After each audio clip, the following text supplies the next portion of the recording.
Naum, no capítulo, a partir do versículo 1. Peso de Nínive, livro da visão de Naum, o eu poesita. O Senhor é Deus zeloso e vingador. O Deus é vingador e cheio de furor. O Senhor tomou vingança contra os seus adversários, guarda a ira contra os seus inimigos. O Senhor é tardio em irar-se, mas grande em poder, e ao culpado não retribui inocente. O Senhor tem o seu caminho na tormenta e na tempestade, e as nuvens são o pó dos seus pés. Ele repreende o mar e faz cessar.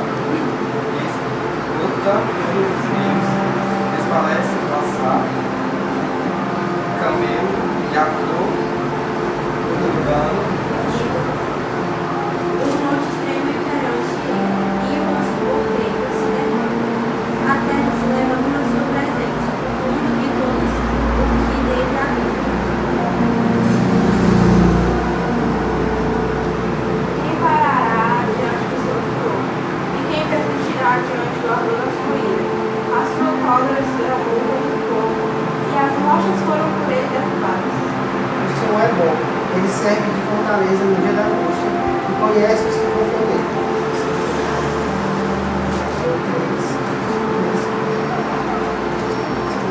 E como uma inundação transbordante, acabará de uma vez com o seu lugar, e as trevas perseguirão os seus inimigos.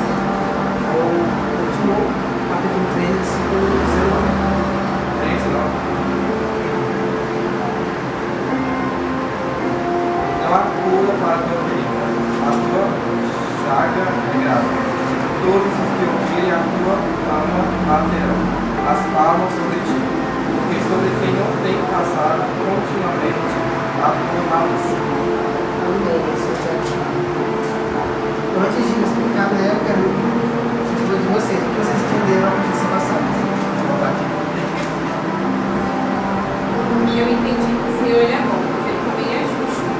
E ele, na medida em que entende que nós precisamos ser perdoados, ele também sabe julgar o certo e o errado. E a gente tem que ter essa consciência. Naum, com certeza, é um dos livros que poucos a gente lê, né? Porque ele não é um livro tão famoso, digamos assim. Muitos conhecem Salmos, Provérbios, Apocalipse, Gênesis, mas Naum, ele é um dos profetas menores, né? Mas dentro desses profetas menores há uma grande palavra, uma grande mensagem. E através de Naum, Deus, ele dá uma profecia contra a cidade de Nínive. Nínive, nessa passagem, ela tem enfurecido muito ao Senhor por causa de sua malícia. Como o Fernando leu por último, quem não passou justamente a tua malícia, significa que a malícia de Nínive era tão grande que chegou aos ouvidos de Deus, fazendo com que usasse Naum para que fizesse uma profecia contra a cidade de Nínive. No versículo 2 diz: o Senhor é o Deus zeloso. E o primeiro tópico que você vai aqui é o Deus zeloso, que Deus cuida de nós.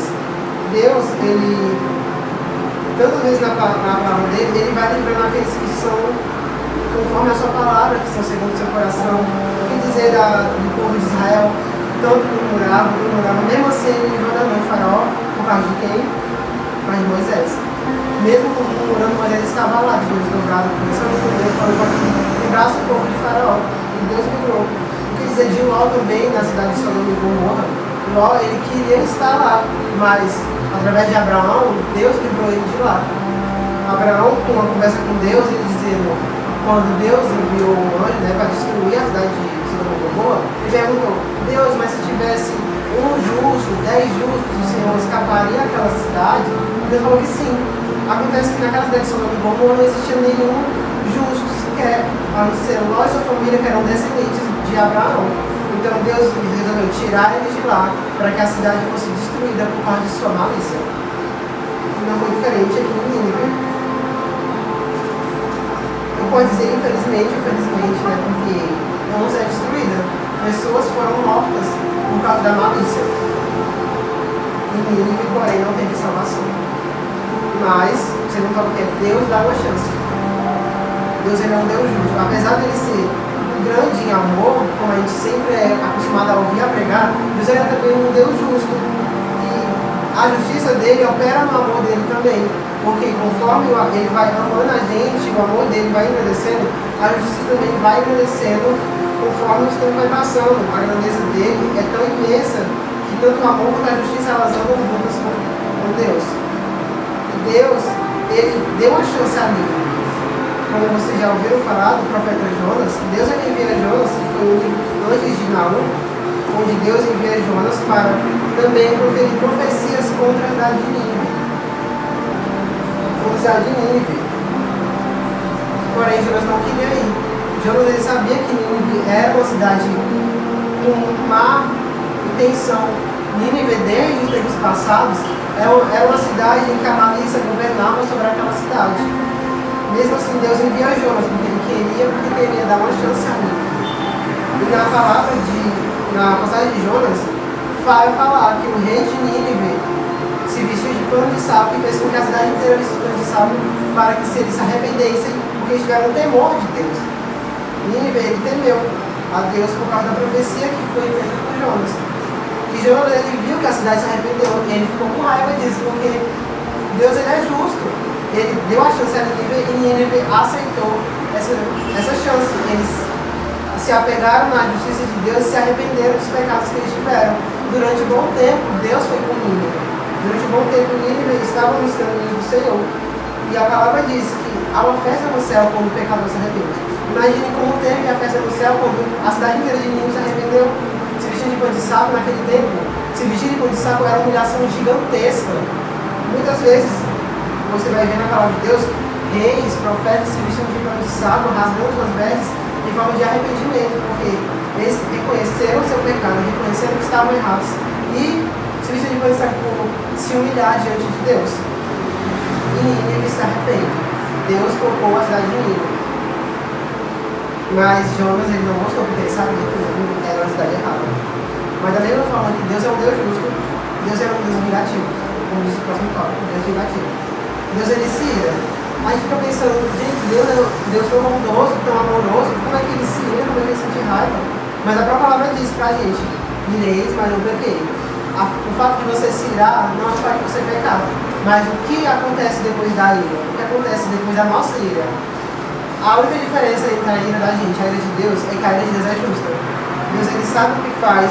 A gente no começo a gente não pode entender muito bem, né? Mas lá pra frente a gente vai entender. E aconteceu aqui em Nínive. O Senhor é tardio em iraça, mas grande o seu poder, e ao culpado não tem por inocente. A gente vê aqui na terra tantas pessoas cometendo crimes tortuosos, assassinatos, estupros, roubo. A gente fica assim, Deus, cadê a justiça? Cadê a justiça sobre esse povo? Acontece que não é do nosso tempo, não é do nosso tempo, não é do nosso jeito. É do jeito de Deus, é na justiça de Deus. Deus, ele tem um tempo certo para tudo. Como diz lá em Eclesiastes, há um tempo que leva todas as coisas debaixo dos céus. E cada coisa tem o seu tempo aqui na terra.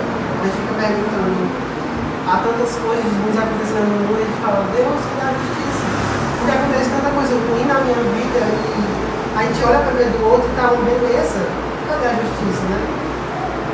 A gente pode comparar muito, né, essa questão da justiça de Deus, como a Bíblia mesmo mostra, com o plantar, com a colheita, né? Então, uma planta ela não nasce com um piscar de olhos.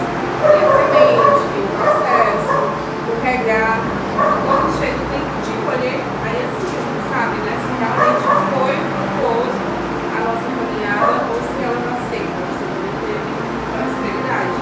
Isso leva tempo. E como ele mesmo falou, não é no nosso tempo, é no tempo de Deus. O gerenciamento, no processo de crescer uma planta, quem já viu uma árvore crescendo, ela leva anos, uns 40 por aí, não sei o que é uma árvore, né? Mas sempre quando alguém planta alguma coisa, uma árvore, uma planta, ele vai estar lá sempre regando, colocando a luz do sol, e é um processo demorado, mas ele sabe que no futuro essa planta vai crescer e vai dar frutos. Acontece que muitas vezes a gente não tem essa fé, essa confiança de que um dia tudo irá mudar. A gente fica pensando, orando para que a justiça de Deus aconteça, mas muitas vezes a gente não deixa que a justiça de Deus aconteça nas nossas vidas ou no mundo inteiro. A gente vê guerras acontecendo, a gente ora pela justiça para que Deus faça a justiça acontecer, e a gente fica tão angustiado porque a gente quer que seja o nosso tempo, quer que aconteça rápido. Pois é, a justiça do homem não tem nada a ver com a justiça de Deus. E só eu falo, né? Eu gosto disso.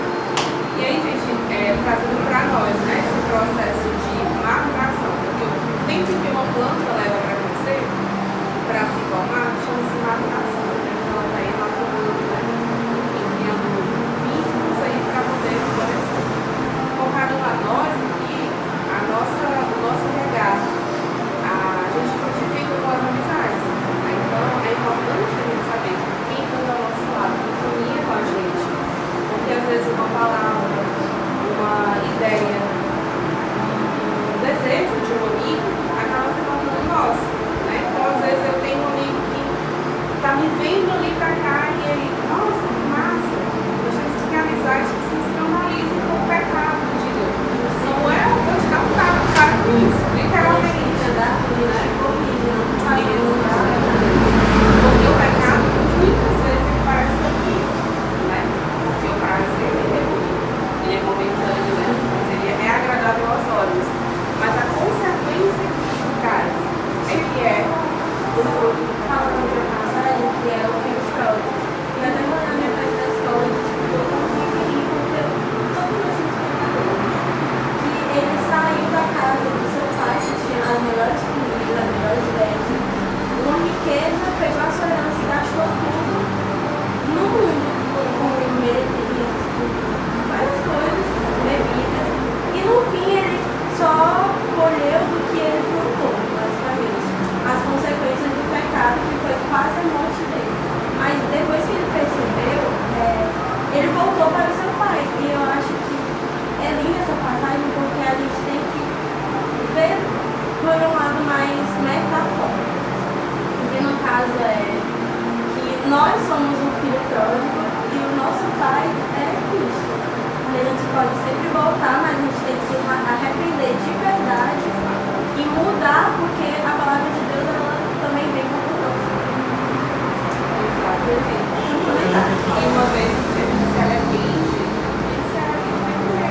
Porque quando eu não entendo que o meu erro é grave, eu repeti ele uma, duas, três vezes mais. Mas a importância de um amigo na vida de uma pessoa, gente, ela é muito importante. Eu sempre falo para a Isabelle que não é a quantidade, né, mas a qualidade das amizades que ela tem. Eu mesmo considero na minha vida adulta, né, que eu sou uma jovem de 33 anos, né, calma. Mas eu considero que eu tenho apenas 3 amigos na minha vida toda, e foram amigos que foram crescendo junto comigo. E sim, me apontaram quando eu errei, mas também me acolheram. Né? E o amigo ele não só ajuda, ele acolhe, ele aconselha e ele trabalha junto contigo para colocar no frente. Né? Então, ouvir, caminhar, ele tem que ser bonito. Eu acho que um amigo, eu acho bonito, né? Por isso que eu recebo vocês aqui, que eu adoro esses momentos. Eu acho que é importante a gente incentivar essa caminhada com Cristo. Quando ela é acompanhada, é mais fácil, né? Você caminhar sozinho em lugar nenhum é bom. Você imagina ele caminhando à noite na rua sozinho, né? O frio na barriga não dá. Mas quando você está acompanhado, tem medo, tá pelo menos um bocado, né? Você está acompanhado aí junto de pessoas que você confia, que você se sente seguro. E quando vocês errarem, vocês sejam um para o outro, né? O conselho, o aconchego, porque nós não somos perfeitos, mas a perfeição ela é uma caminhada contínua, a gente busca, não estaremos, mas o buscar é o que nos mantém mais próximos de Deus.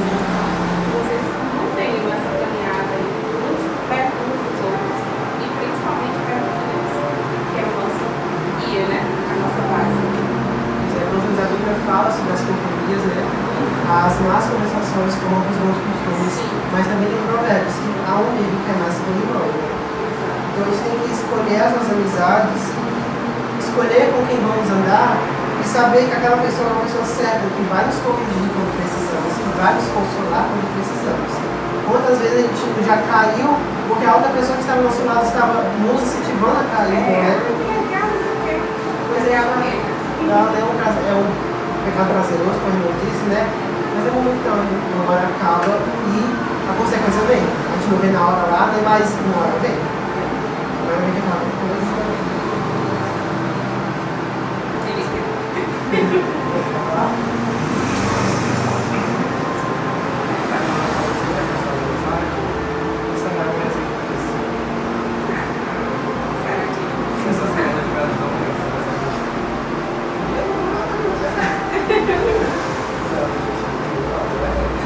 Mas é importante reconhecer os bons amigos, né?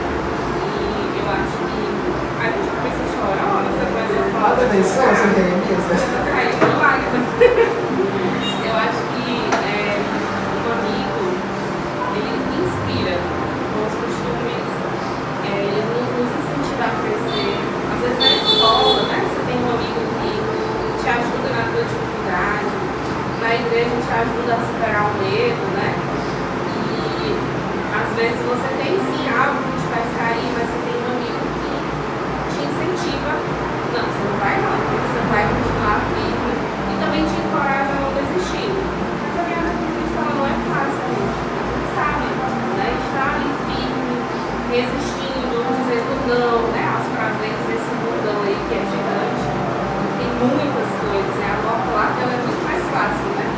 Ir para a direita tem sim seu desconforto, mas o prazer estar dentro é melhor do que estar fora. Então, na nossa caminhada, vamos ter sim exemplos, como ele acabou de citar, de amigos que nos confortam, que nos inspiram, que nos ajudam. Mas também vão ter amigos que a gente percebe, não na hora, né? Depois que o tempo a gente vai perceber que de fato não era um amigo, era uma amizade que só estava ali puxando para baixo. E reconhecer isso é muito bonito. Então, chore, agradeça, as orelhas, porque a gente também tem puxado eles, né? E eles as nossas. E aí vamos saber ouvir também, né? Porque a gente fica com raiva quando um amigo diz, mulher, pelo amor de Deus, vai que tem que desprezar, né? E aí, é isso. Na situação de Nínive, Deus lhe deu a chance e ela agarrou a chance. Mas infelizmente ela caiu no pecado de novo. E ela caiu tanto que a palavra vai dizer que a malícia dela era tão grande que subiu aos ouvidos de Deus. Mas ele também fala, o Senhor é bom, ele serve de fortaleza no meio da angústia e conhece os que confiam nele. Mas infelizmente Nínive não confiou nele. Não permaneceu na presença de Deus. E Nínive é destruída. Como também fala, né? No 3 sobre a destruição de Nínive, eu fui procurar um pouco, né? Como Nínive foi destruída, vai falar que foi os babilônicos que destruíram aquela cidade. E aqueles que não conseguiram escapar da cidade, ainda assim foram mortos. Aqui fala que a linhagem deles não irá permanecer. Acho que é no versículo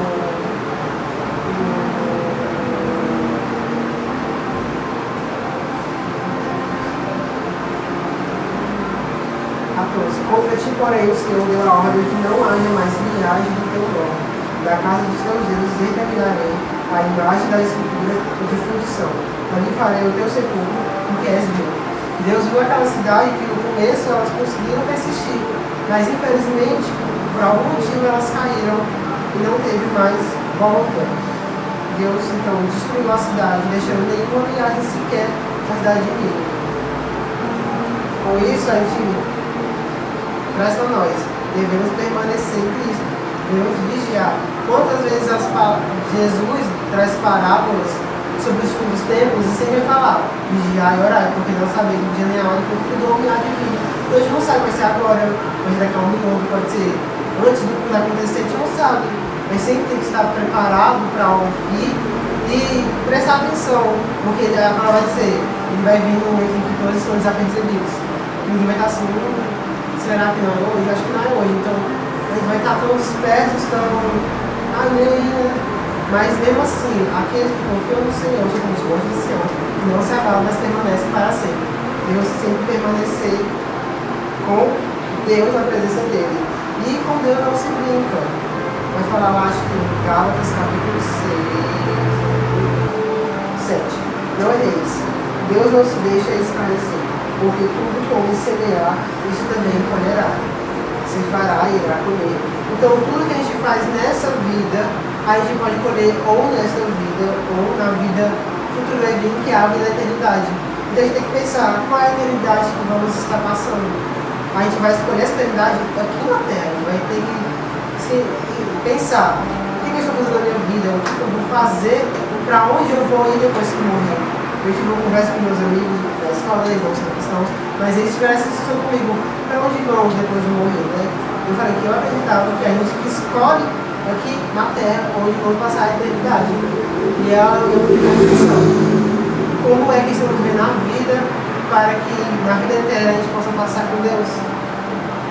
A palavra diz também, na história de Rico e Lázaro, que o Lázaro era um mendigo, né, lá, enquanto o rico era milionário, mas mesmo assim ele foi no inferno, enquanto Lázaro foi no seio de Abraão.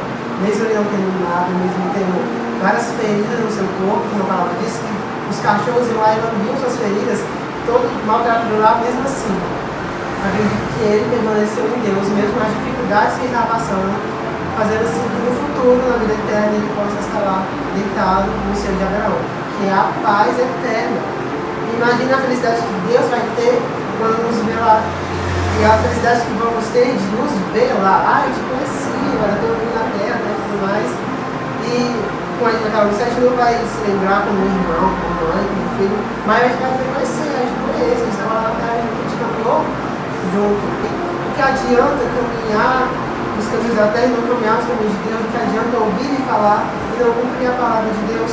Como a palavra diz: o que valeria ganhar o mundo inteiro e perder a alma, né? Não adianta a gente estar aqui. Eu falei até no grupo do Radix, né? Que quando eu criei, assim, tive a ideia de criar um grupo.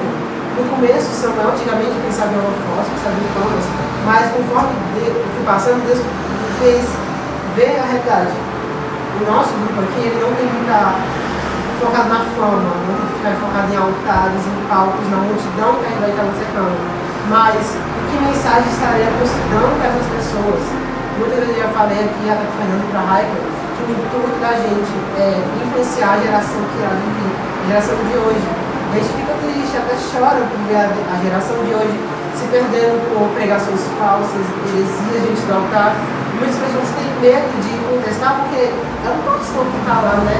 Então eles têm como verdade aquilo que estão ouvindo. E a gente tem que deixar Deus usar a gente para falar a verdade, como o pastor sempre fala no versículo: conhecereis a verdade vos libertará. E é a mais pura verdade. Eu mesmo já vivi muitas mentiras na minha adolescência, na minha infância, né? Que eu ouvia pastores hereges na minha vida e eu tinha isso como verdade. Mas eu não era feliz. Eu não era feliz porque, no fundo, o Espírito Santo me incomodava dizendo: não é assim.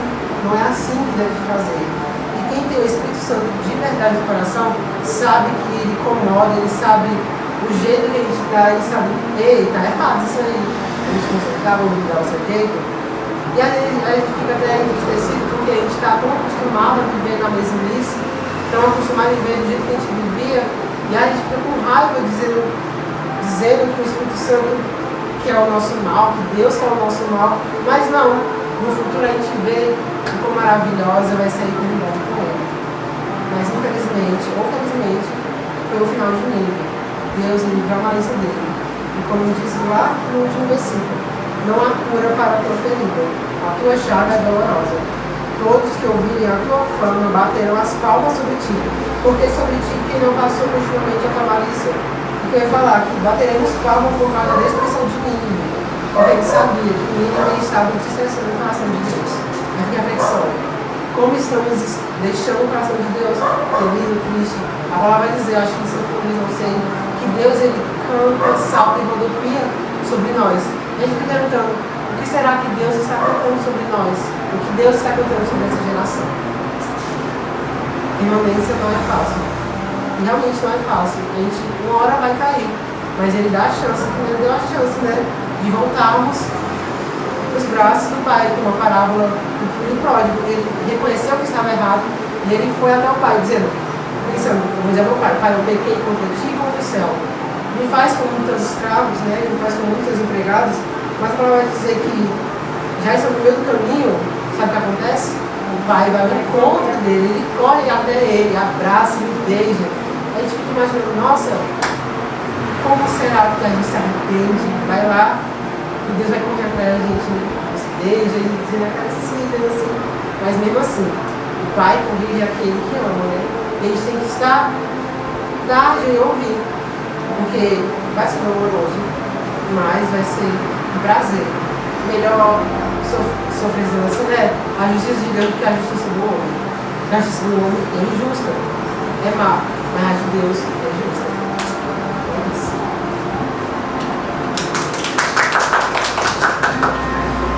Vou apresentar a vocês.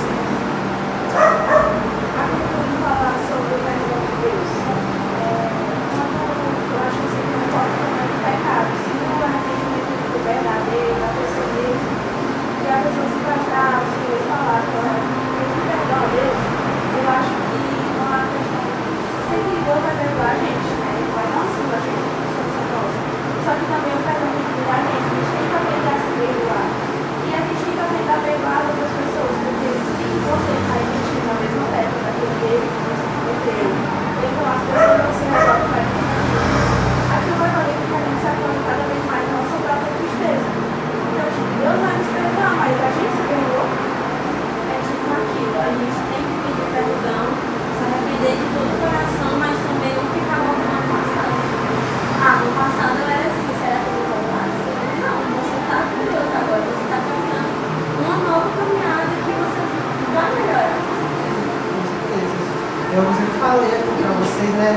Não adianta a gente estar várias vezes lá na frente pedindo perdão e voltar para os caminhos do mal. Mas sempre tem na nossa mente de não voltar para aquilo que a gente lutou sair.